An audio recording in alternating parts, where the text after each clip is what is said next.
Hello there. My name is Ben Zeman, and I'm the head of audio and video at Dallas Theater Center. And today I'm going to show you a couple of tricks about how to get better sound quality while you're working from home.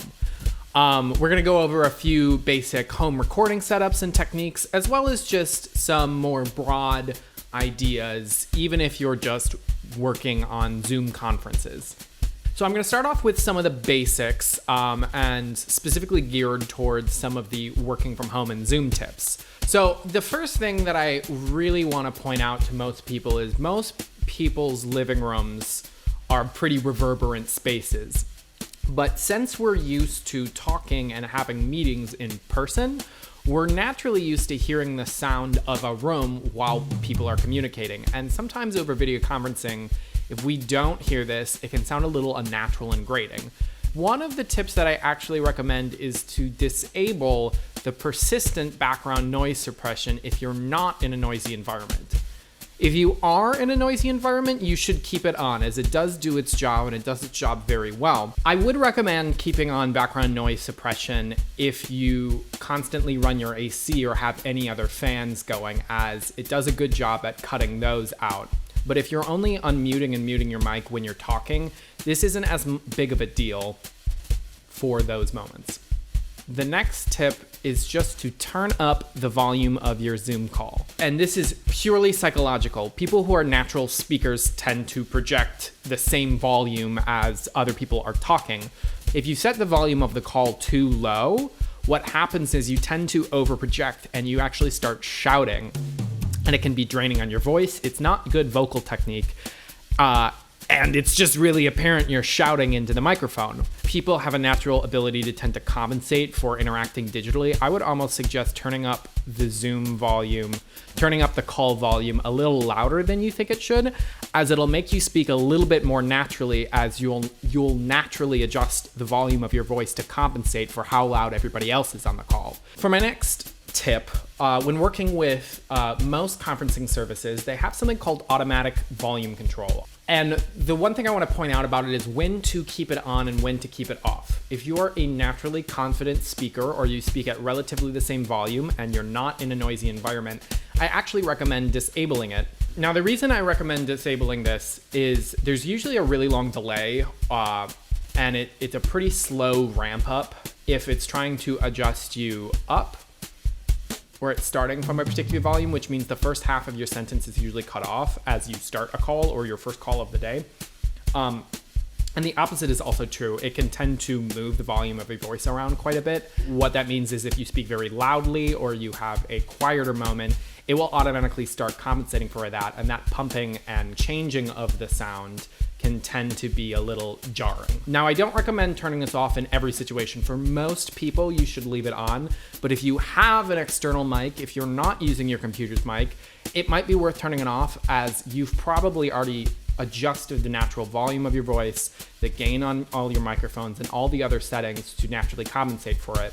So keeping the automatic gain control on is kind of a hat on a hat at that point. If you're teaching a class, and you do need to move around a lot of mics, particularly like mine, are what's called a cardioid polar pickup mic. We're gonna go into that a little bit more in the next section, but what it means is it has a specific directionality and isn't very good at capturing things far away.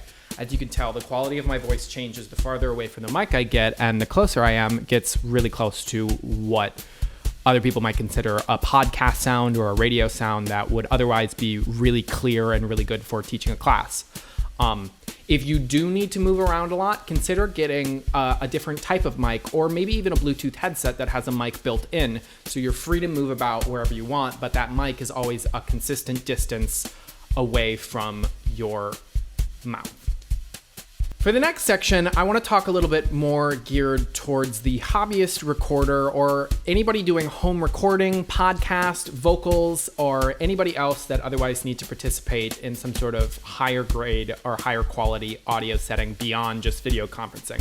So the first thing I want to go over is obviously the most important, your microphone. Now, the thing I want you to remember is that microphones are tools, and you always want to choose the right tool for the job. All microphones exhibit what's called a polar pickup pattern.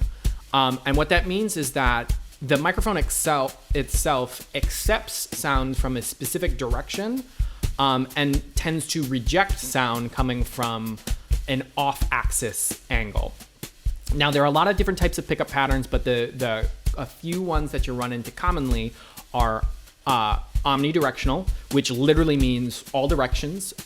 Everything is being heard at an equal sound level. Cardioid, which is the next most common pickup pattern and is actually the pickup pattern of my mic right now. And the next ones are hypercardioid and bidirectional, also known as a figure eight. And then there's selectable, which can just tend to be a mix and mashup of all those different ones that you can choose based on the actual job that you want. Now, when would you choose each one? Well, it kind of depends on what you want to do. If I can demonstrate the cardioid pickup of this mic right now, you can tell that it's facing me right now and it has a really good pickup. This is the front of the mic, but if I turn it around, you can tell that the quality changes and I'm speaking into the back of the mic. Now, this is not ideal, and it also leads to some really weird tonal adjustments that is pretty unnatural and you don't want. So cardioid microphones are good for rejecting noise from what they consider to be the rear. This is excellent for vocals, as most times you really want to capture, because the human voice is such a dynamic instrument, you really want to capture just the human voice and nothing else. So if you're recording vocals, consider looking into a cardioid mic. If you're doing home demos or other sorts of teaching classes and you're going to be moving around a lot, but the mic might be static, it might be worth looking at an omnidirectional mic so it does pick up your whole room and gives you a lot of range of motion. Or if you're going to be within a narrow section and don't want to pick up everything in the room, consider looking for something that's hypercardioid or even a little bit more directional than that, like a shotgun microphone, as it has a pretty narrow polar pickup pattern and tends to reject noise from the side very well. I want to give a specific note about the bidirectional figure eight microphone. Really, for most home situations, you probably don't need or want a bidirectional microphone unless you want to do it in an advanced recording technique like mid-side recording. There's lots of great tutorials online for this and it can give a really neat effect, but the general gist of mid-side technique is it gives you the ability to change the stereo width of a particular instrument or other sound in post-processing in a really naturally sounding way. The next part that you're going to need is some sort of interface. The main point of an interface is to take an analog signal and digitize it for use with your computer. The caveat to that is if you have a USB microphone. Now, USB microphones essentially are both the microphone itself and the interface all wrapped up into one, but they come with a lot of pros and cons. They tend to be made of lower quality materials, but they're also great for portability.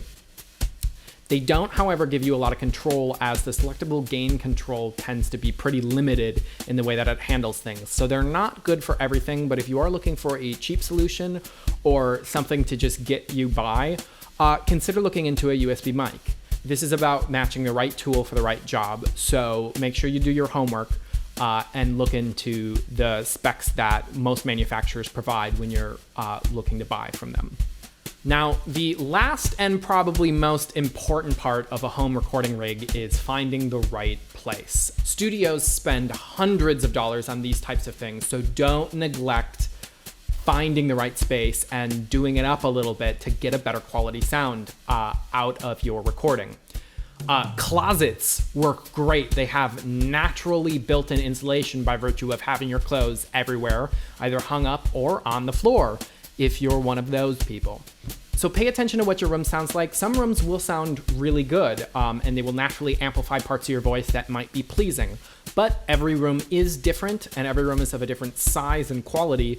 So do some test recordings and listen to your room and figure out where some problem spots might be. Choose a carpeted room over a hardwood floor room if you can.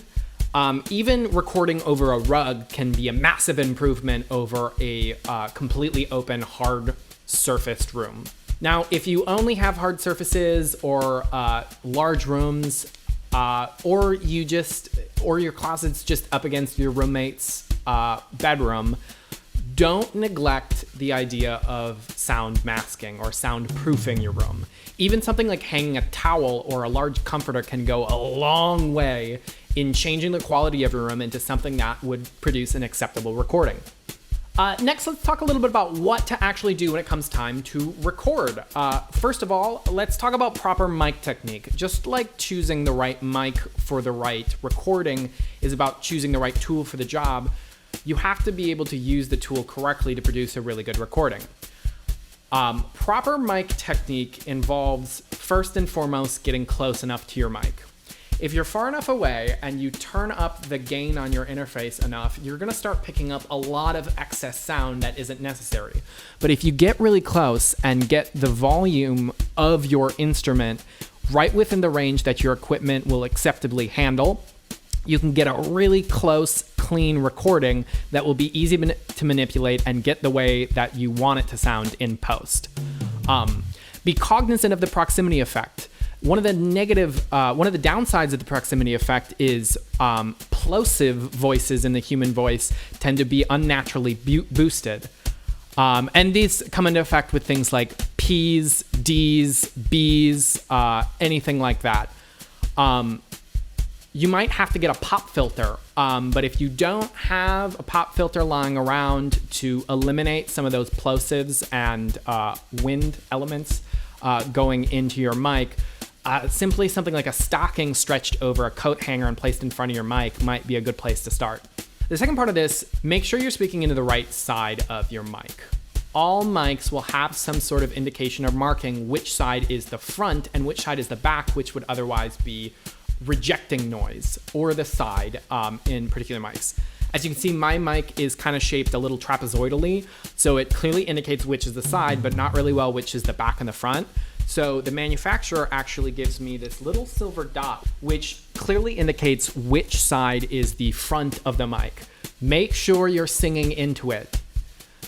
I cannot tell you how many times I've gotten recordings or had someone send me something that they wanted help on editing, and I actually found out that they were speaking into the side or the back of the mic. So most of what I was actually hearing was their voice reflected off the wall of the room rather than the natural pure sound of their voice. The next step before you actually start recording is making sure that you've set a proper level for the microphone and the sound that you're using. Now, this can be done by doing a quick take and just seeing if you're clipping or not. And what happens when you clip is that the meter has gone red, you've hit an overload or something, but what it means is that the physical sound is overloading the input circuitry of your input device. So what you want to do is you want to adjust your gain until the regular volume that you're going to be recording at or performing at is well within the tolerances of your device. So make sure you're loud enough that it actually does meter, but not so loud that when you get to the loudest part of your sound, you will clip or overload. Get yourself a good pair of headphones if you need monitoring.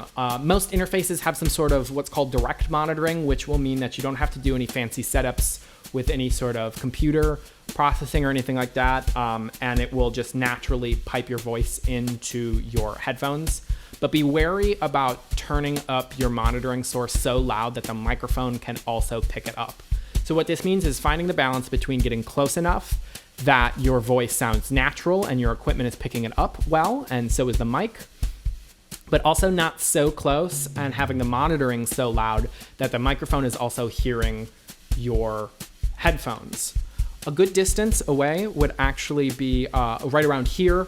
This is about as much as the making this distance on your hand, depending on how big your hand is. I usually like to think about this for recordings. Sometimes you might want to get a little bit closer, a little bit farther, but if your mouth is in that zone, you're probably good to go. And last but not least, do multiple takes. You never know what's going to sound better or worse, or when you might be performing at your best, or you might want to start over. Never assume that your first take is the one you want to use, but always plan to be able to do things right the first time.